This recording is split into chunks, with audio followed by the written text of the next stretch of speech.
러시아가 자랑하던 난공불락의 방공망이 한순간에 뚫렸습니다. 우크라이나가 서방의 허락 없이도 모스크바를 직접 타격할 수 있는 독자탄도 미사일 플라밍고 개발에 성공했기 때문입니다. 사거리 850km, 탄두 중량 800kg의 이 괴물 미사일은 이미 러시아의 핵심 기지를 불바다로 만들며 그 위력을 증명했습니다. 과연 푸틴의 비밀 요새는 이 정밀 폭격을 버텨낼 수 있을까요? 오늘 이 영상에서 전쟁의 판도를 바꿀 우크라이나의 비밀 병기와 그 뒤에 숨겨진 충격적인 전략을 모두 공개합니다. 끝까지 시청하시면 러시아가 왜 이토록 공포에 떨고 있는지 그 진짜 이유를 확인하실 수 있습니다.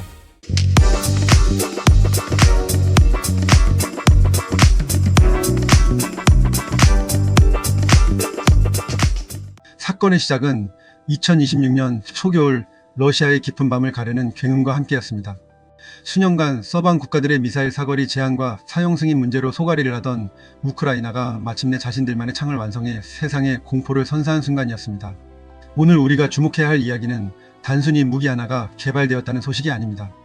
그것은 러시아가 수십 년간 쌓아 올린 군사적 자존심이 우크라이나의 혁신적인 기술력 앞에 어떻게 무너지고 있는지에 대한 냉혹한 기록입니다. 여러분은 지금부터 전쟁의 패러다임이 바뀌는 역사적인 전환점을 목격하시게 될 것입니다. 이야기의 중심에는 파이어포인트라는 우크라이나의 신생 방산 기업이 있습니다. 이 기업의 행보는 그야말로 파격적입니다. 놀랍게도 이 회사의 공동 설립자 중 일부는 게임 디자이너 출신입니다. 관료주의에 찌든 기존의 방산 시스템을 완전히 무시하고 전장에서 즉각적으로 필요한 성능만을 뽑아내어 미사일을 설계했습니다.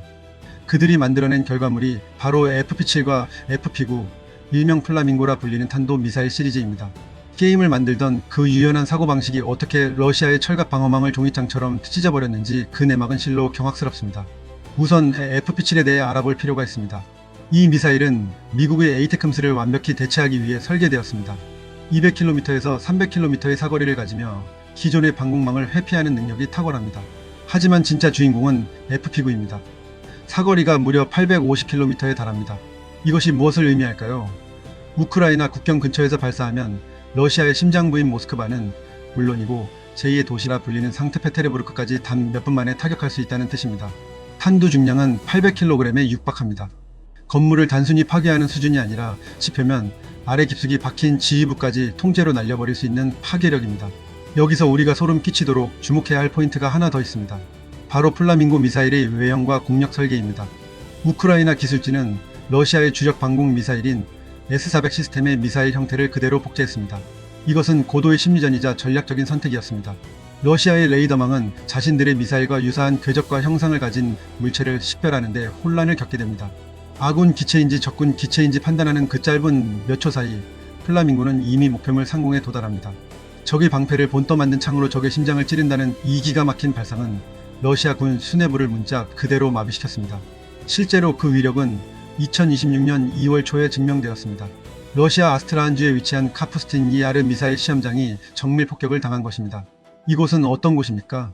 러시아가 최근 우크라이나를 위협하며 발사했던 신형 극초음속 미사일 오레시니크의 발사 준비와 시험이 이뤄지는 그야말로 러시아 미사일 기술의 성지이자 자궁 같은 곳입니다. 특히 105번 발사대라 불리는 핵심 구역이 우크라이나의 플라밍고 미사일에 의해 초토화되었습니다. 현장에서는 거대한 불기둥이 솟구쳤고 러시아가 자랑하던 오레시니크 미사일의 발사 인프라는 형체를 알아볼 수 없을 정도로 박살이 났습니다. 당시 현장의 상황은 참혹했습니다. 러시아군은 자신들이 앞마당이라 여겼던 이곳이 공격받을 것이라고는 꿈에도 생각지 못했습니다. 미사일이 떨어지는 순간 오레시니크 미사일을 관리하던 핵심 기술 인력들과 지휘부는 혼비백산하여 대피해야만 했습니다. 폭발의 충격은 수킬로미터 밖에서도 감지될 정도로 강력했으며 러시아가 자랑하던 방공 시스템은 플라밍고의 초고속 낙하 속도를 따라잡지 못했습니다. 시속 4,300km, 초속으로 계산하면 1,200m가 넘는 이 압도적인 속도 앞에서는 그 어떤 방패도 무용지물이었습니다. 이는 단순히 물리적 파괴를 넘어 러시아 군의 사기 자체를 붕괴시킨 대참사였습니다. 러시아의 입장에서 더욱 뼈아픈 사실은 우크라이나가 이제 서방의 눈치를 볼 필요가 없게 되었다는 점입니다. 그동안 미국과 유럽 국가들은 전쟁이 러시아 본토로 확산되는 것을 우려해 장거리 무기 지원에 매우 소극적이었습니다. 하지만 우크라이나는 그 시간을 헛되이 보내지 않았습니다. 서방의 부품과 자신들의 설계 기술을 결합해 독자적인 생산 라인을 구축했습니다. 이제 젤렌스키 대통령은 미국의 승인 없이도 푸틴의 지무실을 조준할 수 있는 버튼을 손에 쥐게 된 것입니다. 이것은 단순한 무기체계의 변화가 아니라 우크라이나가 주도권을 완전히 틀어쥐었다는 선언입니다. 이것이 불러올 지정학적 파장은 어마어마합니다. 나토 가입국들은 우크라이나의 이러한 독자적 타격 능력을 지켜보며 새로운 전략을 구상하고 있습니다. 군사 전문가 마이클 클라크는 최근 흥미로운 분석을 내놓았습니다. 평화협정의 조건으로 우크라이나 상공에 나토 주도의 비행 금지 구역이 설정될 가능성이 크다는 것입니다. 만약 이것이 실현된다면 러시아 기체가 우크라이나 영공에 진입하는 순간 나토군에 의해 즉각 격추될 수 있습니다. 러시아는 이를 전쟁 선포라며 날뛰겠지만 우크라이나가 이미 독자적인 탄도 미사일로 러시아 본토를 압박하고 있는 상황에서 푸틴이 선택할 수 있는 카드는 많지 않습니다. 전쟁은 이제 기술력과 속도의 싸움으로 변모했습니다. 우크라이나는 탄도 미사일뿐만 아니라 인터셉터 드론 분야에서도 혁신을 거듭하고 있습니다. 단돈 300만원짜리 드론이 수억 원에 달하는 러시아의 샤헤드 드론을 사냥하고 있습니다. 러시아는 이를 막기 위해 후방 카메라를 달고 비행 고도를 높이는 등 안간힘을 쓰고 있지만 우크라이나의 개발 속도는 그보다 훨씬 빠릅니다. 6개월마다 현장의 피드백을 반영해 소프트웨어와 하드웨어를 업데이트하는 우크라이나의 유연함은 경직된 러시아의 군사 시스템을 서서히 갉아먹고 있습니다. 가성비의 혁명이 전장의 물리 법칙을 새로 쓰고 있는 셈입니다. 다시 플라밍고 미사일 이야기로 돌아와 봅시다. 우크라이나가 이 미사일을 개발하며 세운 최종 목표는 무엇일까요? 단순히 몇 개의 기지를 파괴하는 것이 아닙니다. 그것은 러시아 국민들에게 전쟁의 실체를 피부로 느끼게 하는 것입니다. 모스크바 시민들이 머리 위로 떨어지는 우크라이나산 탄도 미사일의 궤적을 보게 되는 순간 푸틴이 선전하던 특별 군사 작전의 환상은 산산조각이 날 것입니다. 푸틴이 그토록 감추려 했던 전쟁의 참혹함이 이제 러시아의 대문 앞까지 도달했습니다. 이는 독재 정권의 기반을 흔드는 가장 강력한 심리적 폭탄이 될 것입니다. 우크라이나의 기술력은 이제 유럽 전체를 보호할 수 있는 미사일 방패 구축으로 향하고 있습니다. 2026년 하반기부터는 러시아의 이스칸데르 미사일 같은 위협적인 무기들을 저렴한 비용으로 요격할 수 있는 시스템을 완성하겠다는 계획입니다. 러시아가 한 발에 수십억 원을 들여 미사일을 쏠 때 우크라이나는 10분의 1 가격으로 이를 무력화하는 경제적 전쟁에서도 승기를 잡으려 하고 있습니다. 이러한 저비용 고효율 체계는 전 세계 방산 시장의 판도마저 뒤흔들고 있으며 유럽의 많은 국가들이 이미 우크라이나의 기술에 눈독을 들이고 있습니다. 과거 15년 동안 프랑스가 M51 미사일을 개발하고 러시아가 S400 시스템을 구축하는 동안 우크라이나는 단 몇 년 만에 이 모든 과정을 압축해서 완료했습니다. 관료주의의 벽을 허물고 실전에서의 생존만을 생각한 결과입니다. FP9 미사일의 탄두가 800kg이라는 사실은 러시아 내륙의 철도망, 유류 저장소, 그리고 전력망을 단 한 번의 타격으로 마비시킬 수 있음을 의미합니다.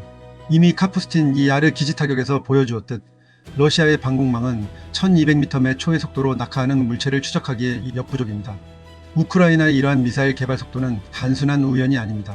전쟁이라는 극한의 상황 속에서 민간 기술과 군사 기술이 융합된 결과입니다. IT 강국이었던 우크라이나의 인프라가 미사일 유도 시스템과 결합하면서 세계 최고 수준의 정밀도를 확보하게 되었습니다. 러시아가 구식 관료주의와 부패로 인해 신무기 개발의 지연을 겪는 사이 우크라이나는 매일같이 진화하며 적의 약점을 파고들고 있습니다. 이것이 바로 우리가 이번 사건을 단순한 무기 개발 이상으로 보아야 하는 이유입니다. 현재 러시아 군 내부에서는 비상이 걸렸습니다. 자신들의 탄도미사일 기술력이 역으로 이용당하고 있다는 사실에 큰 충격을 받은 상태입니다.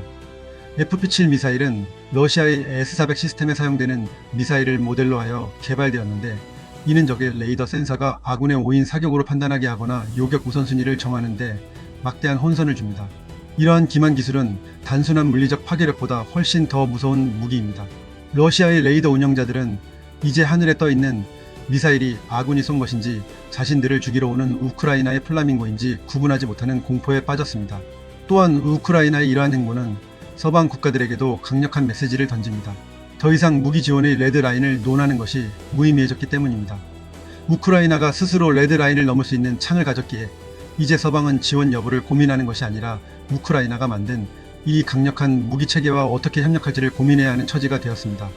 우크라이나는 이제 원조를 받는 국가에서 첨단 무기체계의 테스트 베드이자 공급자로 그 위상이 급변하고 있습니다. 러시아 내부에서는 푸틴의 리더십에 대한 회의론이 고개를 들고 있습니다. 천문학적인 자금을 쏟아부어 만든 방공망이 게임 디자이너들이 만든 미사일에 뚫렸다는 사실은 독재자의 권위에 치명적인 상처를 입혔습니다. 모스크바의 엘리트들은 이미 자신들의 자산과 가족을 안전한 곳으로 옮기기 시작했다는 첩보가 들려옵니다. 전쟁의 불길이 자신들의 안방까지 닥쳐왔음을 직감한 것입니다. 이러한 내부의 동요는 외부의 공격보다 훨씬 더 빠르게 러시아 정권을 무너뜨릴 수 있는 잠재력을 가지고 있습니다. 여러분, 우리는 지금 역사의 한 페이지가 새롭게 쓰여지는 순간을 함께하고 있습니다. 다윗이 던진 작은 돌멩이가 골리앗의 이마를 꿰뚫었듯 우크라이나가 독자적으로 만든 플라밍고 미사일은 러시아라는 거대한 제국의 심장부를 정밀 타격하고 있습니다. 관료주의를 배제한 혁신, 현장의 목소리를 반영한 빠른 기술 업데이트, 그리고 무엇보다 조국을 지키겠다는 절실함이 만들어낸 이 괴물 미사일은 과연 전쟁의 종지부를 찍을 결정타가 될 수 있을까요? 푸틴은 지금 이 순간에도 자신의 비밀 궁전 깊숙한 곳에서 플라밍고의 비행 궤적을 실시간으로 보고받으며 공포에 떨고 있을지도 모릅니다. 러시아가 자랑하던 철권 통치와 군사력의 신화는 이제 사거리 850km의 탄도 미사일 앞에서 그 민낯을 드러내고 있습니다. 자존심이 무너진 제국은 이제 생존을 걱정해야 하는 처지에 놓였습니다. 우크라이나가 쏘아 올린 이 작은 미사일 한 발이 전 세계의 안보 지형을 어떻게 뒤바꿔 놓을지 우리는 똑똑히 지켜보아야 합니다. 오늘 준비한 이야기는 여기까지입니다. 우크라이나의 독자 미사일 개발이 불러올 러시아 내부의 붕괴 가능성과 이에 따른 한반도의 안보 영향에 대해서는 다음 시간에 더욱 깊이 있게 다뤄보겠습니다. 여러분은 우크라이나의 이 강력한 반격이 전쟁을 끝내는 지름길이 될 것이라고 보십니까? 아니면 또 다른 거대한 폭풍의 시작이라고 보십니까? 여러분의 소중한 의견을 댓글로 남겨주시기 바랍니다. 시청해주셔서 감사합니다. K팩트였습니다.